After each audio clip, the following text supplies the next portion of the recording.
So I want you to imagine millions of people reading the exact same book for, well, over 1,000 years. Right, generations upon generations. Exactly. Generations of scholars, philosophers, and, just casual readers, all poring over the exact same pages.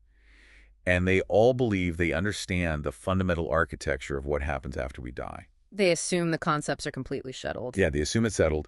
And then a single researcher comes along, looks at the data without the baggage of centuries of assumptions, and realizes that everyone has basically been combining two entirely different dimensions of reality into one single word. It's incredible. You suddenly realize that what everyone thought was a unified concept is actually this massive, complex matrix just hiding right there in plain sight. It is the ultimate paradigm shift. It really is. I mean, it is like discovering that the foundation of the house you've lived in your entire life isn't made of concrete, but is actually a complex, moving set of gears. Oh, wow. Yeah, and you can't unsee it once the blueprint is laid out in front of you. Right. So today, we are cracking open that linguistic matrix. We're going to do a deep dive into a staggering, data-driven analysis of the Quran that completely redefines the text's structural symmetry regarding life, death, and, well, the very architecture of the cosmos. It's a huge topic. It is. But before we get into the actual mechanics of this, I need to be crystal clear with you, the listener.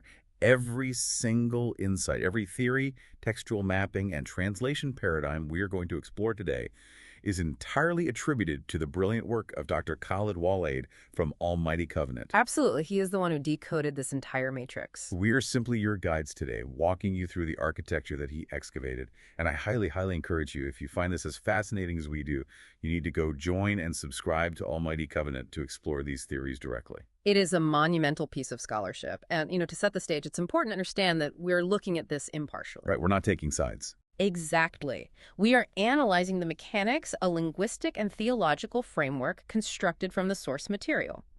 We aren't endorsing a specific worldview, but rather, we're just conveying the astonishing structural logic contained within this research. And that logic all starts with a single, seemingly innocuous linguistic anomaly. It always starts with the smallest details. So true. So let's lay out the anomaly for the listener. The central mystery revolves around the fact that this massive text uses two completely different Arabic words to describe the dead. Right. The words are emwat and mata. Yes, emwat and mata. Now, if you go to a traditional dictionary or look at how translators have handled this for hundreds of years, they basically just shrug. They do. They say, look, they both mean dead people. They are just stylistic variations, synonyms. Which is an incredibly common phenomenon in classical translation. I mean, when scholars encounter two words that seem to describe the exact same outcome... Like a body without a pulse. Right, a body without a pulse. They naturally flatten the text to make it readable. They assume the author was just, varying their vocabulary to avoid repetition. Because that's what we do when we write. Exactly. But Dr. Waleed's framework demands that we stop trusting external dictionaries and start trusting the internal data of the text itself. And when you do that, the flattened landscape suddenly becomes three-dimensional. Because in exactly 23 specific locations across the text, these two words are never mixed up. Not even once. Not once. They're deployed with a rigid, almost mathematical precision. To truly appreciate the scale of this, we really have to look at the raw data. The text is not arbitrary at all. We have the word mata. Okay, mata. It appears exactly 17 times in the text. Then we have the word amwat. It appears exactly 6 times. 17 and 6. Right. And Dr. Waleed found that the text strictly separates them, not based on style, but based on the fundamental state of the entity being described. Okay, I want to push back on this right away, just to play devil's advocate for a second. Sure, go ahead. Isn't death just, death? Biologically speaking, if your heart stops and your brain activity ceases, you are dead. How can a text prove, linguistically, that there are two totally distinct states of being dead? It's a great question. I mean, how do we know this isn't just an over-analysis of an ancient author's vocabulary? That is the exact right question to ask, and honestly, it's the hurdle every linguist has to clear. How do you prove intent? Right. The answer lies in the grammatical pairings. The text proves its own rule through the verbs it consistently associates with each specific word. Okay, so the verbs are the key. Yes.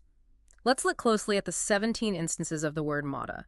In every single one of those 17 cases, Dr. Waleed demonstrates that the word is paired with active verbs of restoration. Active verbs. Walk me through what that actually looks like in the text. It means the verbs indicate action that can be performed upon the entity.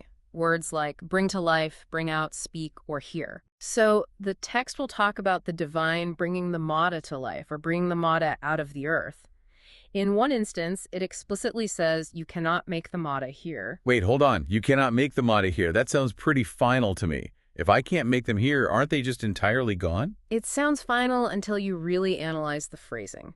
Think about it. If I say to you, you cannot make that sleeping man hear you, what am I actually acknowledging? That he's asleep. Yes, but I am acknowledging that the man still possesses the biological apparatus for hearing. He has ears, he has an auditory cortex, it's just currently deactivated. Oh, wow. I see. Right. The very act of pointing out that they cannot hear or stating that they could be spoken to if the divine willed it proves they possess a dormant capacity for interaction. Okay, that is a subtle distinction, but structurally, that's massive. It is massive. In this framework, Mada is a plural noun that indicates a state of temporary suspension. Temporary suspension. Yes.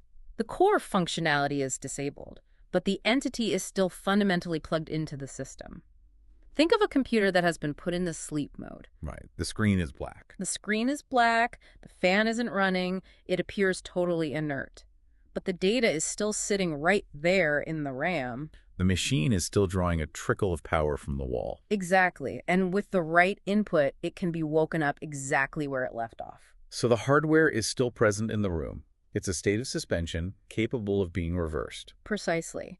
Now, contrast that with the 6 instances of amwat. Okay, the other word. Right. In all 6 cases, amwat is never paired with a verb of restoration. Not a single time in the entire text. Never. Never. Instead, it is exclusively paired with negation or absolute absence. Negation. Give me an example of how that contrast actually reads. The text will instruct the reader, do not say they are amwat or do not think they are amwat. When describing idols, it calls them amwat, not alive. Oh, okay. There is a verse that draws a definitive line stating, the living and the amwat are not equal. There is no discussion of bringing them out of the earth. There is no discussion of waking them up. So if Mata is the computer in sleep mode, what is amwat? Amwat is a plural noun indicating a final, absolute, irreversible conclusion. Irreversible. Completely. The computer isn't just turned off. It has been unplugged from the wall, the hard drive has been wiped, and the machine has been physically removed from the building. Wow. It is no longer a part of the environment in any capacity. The connection to the realm is severed completely. Let me just make sure I'm locking this in for the listener. Based on this research, the difference between these two words is essentially the difference between hitting pause on a movie versus taking your television and throwing it out the window. That is a very visceral but highly accurate analogy. One is a temporary halt in the action. The other is the destruction of the medium itself. And the structural discipline required to maintain that separation across a text of that length. Over 23 distinct locations. Right, it's staggering. It implies an incredibly complex architectural blueprint. It does. Which immediately raises the next logical question. Right. If Mata is just the pause button, what happens when play is pressed again? If they're in sleep mode and they aren't fully gone, where do they go? What system are they participating in? And this is where the framework fundamentally rewrites traditional eschatology. It introduces us to the Mada system, which is essentially an earthly recycling program. A recycling program. That is a wild concept to find hidden in ancient linguistics. It really is. Because traditionally, in Abrahamic texts, we are taught a very linear path, right? You live, you die, and you go to a waiting room until the end of time for a final judgment. Exactly. The linear model is what we all expect to find. But according to the data, the Mada track represents an active, ongoing system of recycling, trial, and purification that operates entirely within the bounds of this physical world. How does the text describe this? Yeah. Because if I'm a scholar looking at this for the first time, I'm going to need some serious textual evidence to buy into an earthly loop. Oh, the evidence is there. Dr. Waleed points to how the text explicitly and repeatedly links the concept of Mada to natural, earthly cycles. Like what? Well, it isn't described as a magical, otherworldly holding pen. The text frequently compares the raising of the Mada to water bringing dead, barren earth back to life. It is presented as a mechanism as natural as agriculture. So just as the rain falls, the seed sprouts, the plant dies back into the soil, and the cycle repeats with the next rain. Exactly. The Mada are part of a continuous earthly loop. It's a biological rhythm. Yes. It is a temporary suspension of bodily functions with the built-in guarantee of reactivation. They are reseeded into the earth. And the critical question you have to ask is, why? Right, why is this system running? What is the purpose of the recycling? It can't just be for the sake of keeping the lights on. No, not at all. According to Almighty Covenant's framework, this earthly cycle acts as a purifier. A purifier. Yes. The text constantly utilizes the metaphor of earthly trials and tribulations acting like water that cleanses away impurities. Okay, let's explore that metaphor. So this cycle isn't just a casual reincarnation where you come back and try out a new life. It's more like a cosmic washing machine. I love that, yes. You put into the drum, you get spun around in the dirt and the water, you get violently agitated by the trials and suffering of earthly life, all to scrub out the spiritual stains you've accumulated. Cosmic washing machine captures the mechanics perfectly. The agitation is the entire point. The trials are the detergent. Because you don't put clean clothes in a washing machine. Exactly. And just like a washing machine, there are different cycles depending on how stained the fabric is. Dr. Waleed highlights that for those caught in this MATA system, the text outlines two distinct, highly polarized experiences based on their spiritual state. Okay, so the text divides the people in the washing machine into two groups. Yes. The text refers to the first group as the right hand, or the Maimana. What does the cycle look like for the right hand? Do they get the gentle cycle? Essentially, yes. They experience a state of temporary paradise. The text explicitly calls it Jannat al-Mawa, which translates roughly to a sanctuary, a refuge, or a shelter. A shelter, okay. It is a place of comfort and respite from the agitation. But this is where the linguistic analysis reveals something profound. Dr. Waleed identified that when the text describes this sanctuary, it significantly and consistently omits a very specific word. Wait, what word? The Arabic word for forever, abadan. Wait, really? The word for eternity is just missing from the description of this paradise? It is entirely absent. No way. Yes. And in a text this precise, absence is data. It is a middle-tier comfort, a resting place. Because they are still fundamentally in the MATA system, their stay in the sanctuary is inherently temporary. So they are sheltered, they're given a reprieve, but they are still part of the recycling loop. Exactly. They haven't escaped. That is fascinating. So it's a resting phase between cycles. But if the right hand gets the sanctuary, what happens to the second group, the heavily stained laundry? The second group is called the left hand, or the mashama, and their experience is the dark mirror of the sanctuary. Oh. Yeah. They face an exclusionary, agonizing process of purification. The text calls it jahim, which is described as a blazing fire or a place of intense restriction. Intense restriction. Yes, and it explicitly says they will linger there for ages. The Arabic word is akab. Ages, plural. But let me guess, the word abadan doesn't show up here either. You're starting to see the matrix. I knew it. No, abadan is not used here. Akab means long, extended, perhaps unimaginably vast periods of time, but it linguistically implies a duration that eventually has an end. It is a prolonged, intense cycle in the washing machine. It's the heavy-duty cycle with extra agitation. Exactly. And here's where Dr. Waleed's framework grounds this terrifying concept firmly in physical reality. How so? Traditional interpretations often push these punishments into a purely ethereal afterlife, somewhere out there in the clouds or underground. But the text details specific, visceral punishments that happen within the world for this group. Are you talking about the physical transformations mentioned in the text?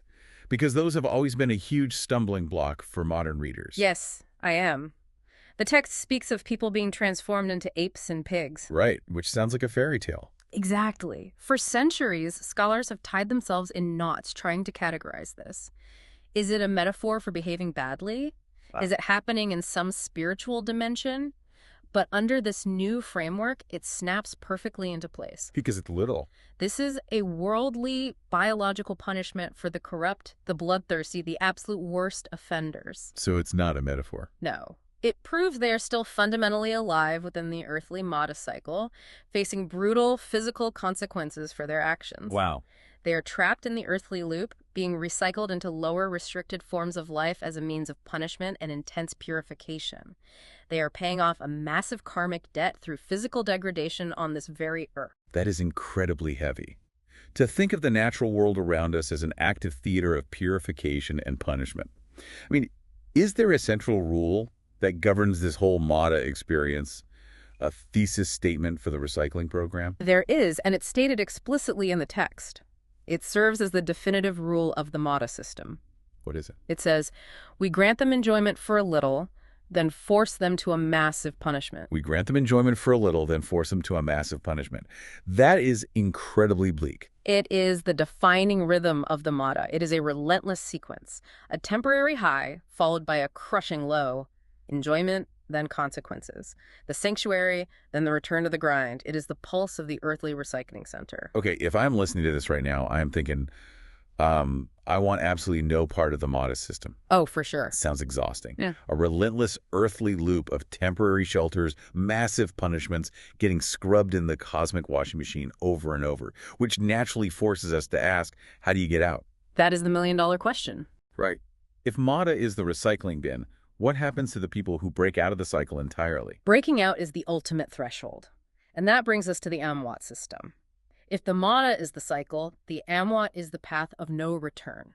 It represents a final, absolute exit from the worldly arena. This is throwing the TV out the window. Exactly. And Dr. Waleed points to a fascinating verse that acts as an ironclad rule for this state.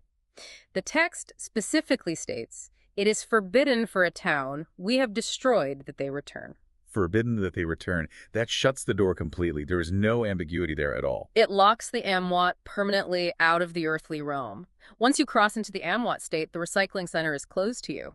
You're off the wheel. Okay, so you're out. But, just like the Mada system has two sides, the right hand and left hand, the Amwat system also splits. And it splits into two absolute eternal extremes. So no middle ground here. There is no middle ground, no temporary sanctuary here. You are either the ascending or the descending. Let's start with the ascending. Who are they? What kind of life do you have to live to graduate from the washing machine? The text refers to them as the foremost, or the Sabiquan. These are individuals who faced the ultimate, absolute, maximum earthly pressures. We're talking about severe imprisonment, crushing sieges, relentless persecution, and ultimately literal physical death in the cause of God. So they were squeezed until there was nothing left to squeeze. Yeah. They took the maximum agitation the washing machine could produce. That's a perfect way to conceptualize it. They endured the absolute maximum restriction the earthly cycle could throw at them, and they did not break. They held fast. They didn't turn back. They didn't compromise their spiritual core. Because they allowed the world to completely consume their physical form without yielding, they ascended. They broke the ceiling of the Mada system. And how does the text reflect this linguistically? Because if they died physically, wouldn't they just be called Amwat? This is where the linguistic precision is truly mind-bending. You would think they would be called Amwat, because that means fully dead, permanently removed. Right, that's what we just established. But the text actually says, do not think of those killed in the cause of God as Amwat, but rather they are alive with their Lord. Wait, I'm confused. It tells you not to call them Amwat, but aren't they the very definition of the Amwat system permanently gone from the earth? It is a deliberate linguistic paradox designed to prove the point. Oh, I see. The text uses the word Amwat to establish the category of finality, but then immediately negates it for the ascending to show just how far they've transcended. It's saying, don't even group them with the finality of death. They are so far beyond the earthly system, they possess a higher form of life entirely.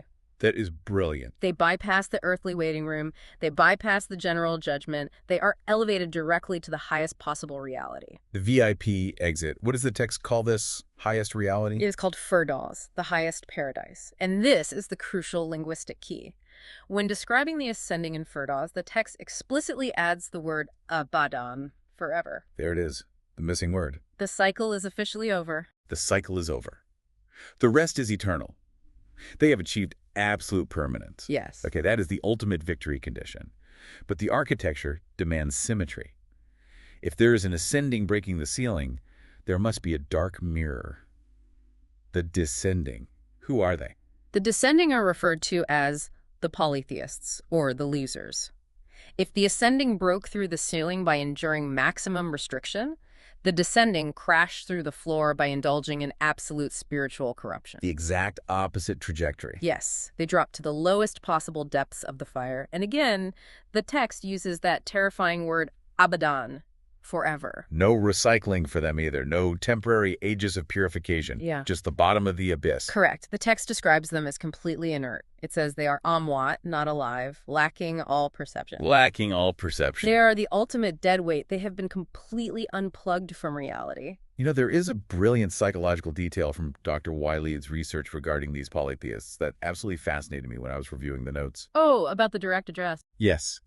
When you read this text, it is highly conversational. It constantly addresses different groups. It says, "O believers," or "O mankind," or even addresses disbelievers in a general sense. But it never, not once in the entire text, addresses the polytheists directly. It never says, "Oh, you polytheists." Never. It's like the text is literally ghosting them. Is it treating them like they are already gone? That is an incredibly astute observation, and it is a core piece of evidence in this framework. This linguistic ghosting is not a stylistic oversight. It is structural proof of their amwat status. Wow. By refusing to address them directly, the text proves that they are the ultimate ignored losers. They have been entirely fundamentally cut off from the divine dialogue. Because you don't talk to a TV, you just threw out the window. Exactly. You don't address an entity that lacks all perception and has been permanently removed from the system of communication. That is genuinely chilling. To be so spiritually dense that the architecture of the universe simply stops speaking your name. It's a terrifying thought. Now, this whole framework, the ascending, breaking the ceiling, the descending, falling through the floor, and the vast majority of humanity just churning in the Mada washing machine in the middle, it is incredibly elegant, but it's also highly abstract. We are talking about cosmic mechanics here. Right.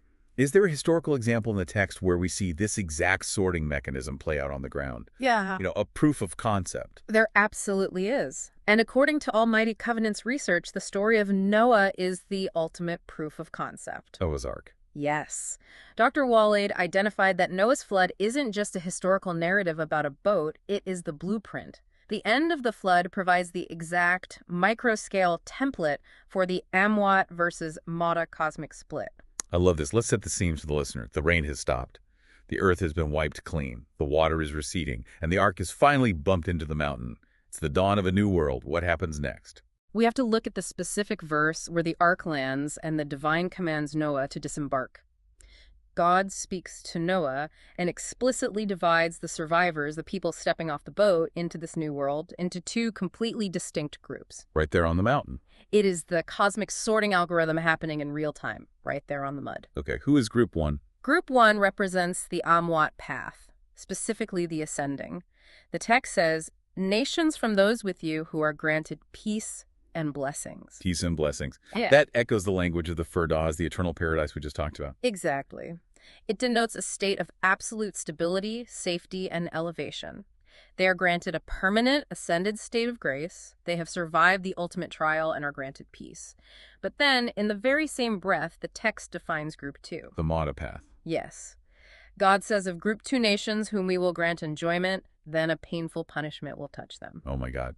That's the exact rule you quoted earlier. Yes. Enjoyment for a little, then massive punishment. That is the defining thesis statement of the earthly recycling program. Precisely. Right there, at the very beginning of the post-flood world, the text lays out the two tracks. You have the permanently blessed, the ascending, and you have the ones who are immediately entering the cycle of temporary enjoyment and inevitable, painful purification. That is wild. The ark is literally acting as the sorting gate. That is staggering. It perfectly encapsulates the entire cosmic rulebook in one historical moment. But there's a detail about Noah's story that I want to test against this framework. Okay. What about Noah's own family? Because traditionally we know that not everyone in his family made it onto the ark. That is a crucial point, and it proves the absolute objectivity of the sorting mechanism. Noah was a major prophet. He was the captain of the ship, the literal savior of humanity, yet his own son and his own wife were excluded from the ascending group. They drowned in the flood. Let me play devil's advocate again. If I were an ancient author writing a mythology, I would absolutely give the hero's family a VIP pass. Of course. It's nepotism 101. Why would the text deliberately drown the prophet's family? Because it proves that this sorting mechanism, the division into Amwat and Mada, is purely based on the internal spiritual state of the individual. It has absolutely zero to do with earthly lineage, tribal affiliation, wealth, or who your father is. So the cosmic washing machine does not care about your last name. Not at all. Noah's son had the ultimate earthly privilege. He had a literal ticket to salvation standing right in front of him. And he didn't take it? But his spiritual state was heavy. The text describes him as refusing to board, choosing to seek refuge on a mountain instead. He relied on earthly, physical elevation rather than spiritual submission. And because his mass was too heavy, he was washed away. Wow. It is a brutal mathematical meritocracy. The universe weighs you based solely on your own mass. It's terrifying, but it's deeply fair. Okay, so I am marveling at the symmetry of all this. We have these two distinct pairs operating in reality. We have the eternal ascending and descending on the Amwat track, the vertical extremes, and we have the temporary right hand and left hand on the Mata track, the horizontal cycling. If you were to draw this out on a whiteboard for a physics class, what would it look like? How do these four groups arrange themselves in space? This brings us to what might be the most visually stunning realization of Dr. Waleed's research. The text's cosmological framework doesn't just exist as a list of abstract rules. It precisely, geographically maps onto an ancient spatial symbol, the Jerusalem cross. When I read this part of the data provided by Almighty Covenant, my jaw actually dropped. I had to go look up a picture of the symbol. It's a very striking visual. For the listener who might not be familiar with heraldry, the Jerusalem cross is a very specific, recognizable symbol. It consists of one large central cross, and then in the four empty quadrants created by the arms of that central cross, there are four smaller crosses. So you have a center surrounded by four distinct corners. Exactly. How does the research map the text onto that specific shape? It maps it using the text's own highly specific spatial language. Let's start with the four smaller crosses, which represent the four directions, or the four destinies we've been discussing. Okay, let's place them on the map. Let's start with the vertical axis. The top of the vertical axis pointing up is heaven. This aligns with the ascending Amwat, the Sabiquan entering the eternal Firdaus. Okay. The bottom of the vertical axis pointing down is the earth, or the depths. This aligns with the descending Amwat, the polytheists sinking into the eternal fire. So the vertical line is the Amwat line, the line of eternity, the path of no return, either straight up or straight down. Exactly. Now we look at the horizontal line. The east represents the Mata of the right hand, the temporary sanctuary, the Maimana. The west represents the Mata of the left hand, the agonizing purification, the Mashama. So the horizontal line is the earthly recycling loop, moving from east to west, from sunrise to sunset, locked in the cycle of time. You've got it. That is incredibly elegant visually. But is there actual textual proof for this multi-directional reality? Does the text talk about directions like this? It does, in a way that has confused translators for centuries. The text explicitly refers to the divine as the Lord of the two easts and two wests. Lord of the two easts and two wests. If you were just looking at a normal globe, that makes absolutely no sense. There is only one east and one west. Precisely. Traditional commentators have tied themselves in knots, trying to explain what two easts means physically. Maybe it refers to the summer and winter solstices. But in Dr. Waleed's cosmological map, the meaning is immediately obvious. It's the cross. It perfectly confirms a multidirectional reality that accommodates these distinct spiritual quadrants operating simultaneously. It is describing the architecture of the cross. Okay, so we have the 4 points of the cross mapped out perfectly with the 4 destinies. But the defining feature of the Jerusalem cross is the big cross in the middle, the center point where the horizontal and vertical axes intersect. What happens there? The center of the cross is the nexus of reality. It is the point of transit. The text refers to it conceptually as the place of the balance, or the mizan. This is where the sorting algorithm is actually executed. Let me try to use an analogy for the listener here to make this concrete. Think of the center of this cross as a massive cosmic customs checkpoint. That's good. An interdimensional airport terminal. You arrive at this central hub after your physical death, and your soul is put on the scales. You are weighed to determine which of the 4 paths you're going to be routed down. Will your passport be stamped for ascension up the vertical, descension down to the depths, or will you be sent back out into the horizontal earthly recycling loop? Cosmic customs checkpoint is a brilliant way to visualize it, and the text describes the mechanics of this central checkpoint in profound, terrifying detail. It says, "From all things we created pairs, which perfectly reflect the symmetry of the 4 paths on the cross." And then it says, "He placed the balance." What actually happens at the balance? At this central gate, souls are paired up with their corresponding needs.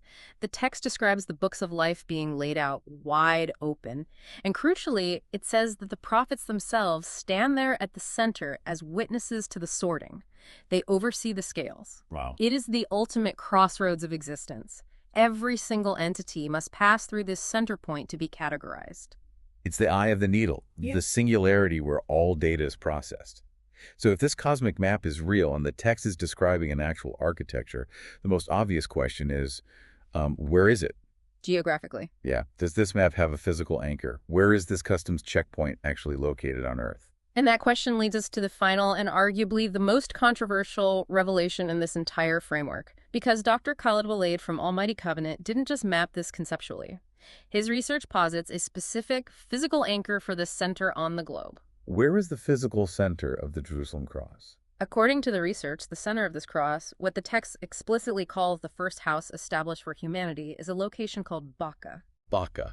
B-A-K-K-A. Yes. And Bakka is fundamentally and geographically associated with Jerusalem and the Levantine region, specifically the area of Al-Aqsa. It is the Levantine center. Now hold on. I guarantee you that anyone with even a passing familiarity with this text, or Islamic history in general, just hit the brakes. They're listening to this right now thinking, don't you mean Makkah? Mecca, with an M in Saudi Arabia. Which brings us to the most paradigm-shattering aspect of this linguistic decoding. Dr. Waleed unpacks a profound, undeniable linguistic distinction that the text itself makes between these two words. Bakka with a B and Makkah with an M are not typos. They aren't just regional accents. They're not regional pronunciations. They are two entirely different locations with diametrically opposed functions. Okay, this is a massive claim. We need to break down the evidence for this. How does the text describe Bakka? The text describes Bakka explicitly as blessed and as a guidance for the worlds. Linguistically, the root of words starting with B in this context often denotes flowing, weeping, or abundant blessing. Flowing. It is depicted as a center of light, a wellspring of goodness, and the locus of divine connection. It is the first house, the original, open center of the balance. A place of flowing, blessing, and guidance. Right. And how does the text describe Makkah? This is where you have to read the text with rigorous objectivity and ignore centuries of historical assumption. The text describes Makkah exclusively in the context of withholding hands and prevention, or stopping. Withholding. Linguistically, the M root here implies sucking dry, withholding, or blockage. It represents a center of restriction. So structurally, Bakka is the open gate, the blessed flowing center, and Makkah is a place of withholding, a closed fist. Those are fundamentally opposite mechanisms. Completely opposite. One is a fountain, the other is a dam. And Dr. Waleed proves this geographical hierarchy by mapping what he calls the triangle of blessing within the text itself. The triangle of blessing, how do you map that? By searching the data. If you take the specific Arabic word for blessing baraka and you trace every single instance where that word is geographically tethered to a physical location on Earth, it only points to 3 specific places in the entire text. Only 3 places get the blessed label. What are they? First, Al-Judi.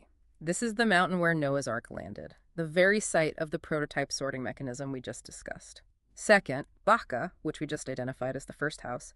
And third, the land surrounding Al-Aqsa, the furthest mosque in Jerusalem. And if you draw lines between those 3 points on a map? Those 3 points form a distinct geographic triangle situated in the Levant and Mesopotamia, a Levantine triangle of divine blessing. And where does Makkah fit into this data set? It doesn't. Makkah is never explicitly described as blessed in the text. Not once. Let me try to synthesize the sheer scale of this for you, the listener, because this is historically and theologically massive. What Almighty Covenant's research is showing us is that the true earthly center of this cosmic map, the middle of the Jerusalem cross, the cosmic customs checkpoint where souls are weighed, is fundamentally tied to the Levantine geography of Bakka and Jerusalem. Yes. It acts as the ultimate historical, spiritual, and physical crossroads of reality. It is the literal fulcrum upon which the entire Amwat and Mada systems balance. It is a grand unification theory of the text. It perfectly aligns the linguistic anomalies, the theological descriptions of the afterlife, and the physical geography into a single, cohesive framework. It's incredible. It takes what was previously read as a disjointed collection of synonyms and confusing historical references and reveals it to be a unified, mathematically precise blueprint of the universe. It truly is breathtaking. I want to try and guide you, the listener, back out of the deep end here because I know we just covered a staggering amount of conceptual ground. Let's just summarize the journey we've been on for the last hour. We started with the smallest possible unit of data, a single, seemingly minor linguistic anomaly. 2 words, Amwat and mata. A traditional dictionary would tell you they both just mean dead. Move along, nothing to see here. But by trusting the internal data of the text, by refusing to flatten the grammar, that simple anomaly unfolded into an entirely cohesive universe. We discovered the Amwat system. Right, the absolute finality, the unplugged computer, the realm where the foremost ascend forever to the highest paradise of Firdaus, and where the polytheists descend forever to the fire, entirely ghosted by the divine architecture. And we discovered the Mata system, the great earthly recycling center. A cosmic washing machine where souls are suspended in sleep mode, brought back to face the agitation of worldly trials, forced to endure the cycle to scrub away their corruption before they can ever hope to escape. We saw this entire sorting mechanism play out on the muddy shores of Noah's Ark, proving that the universe operates on a strict spiritual meritocracy, deaf to the pleas of earthly privilege.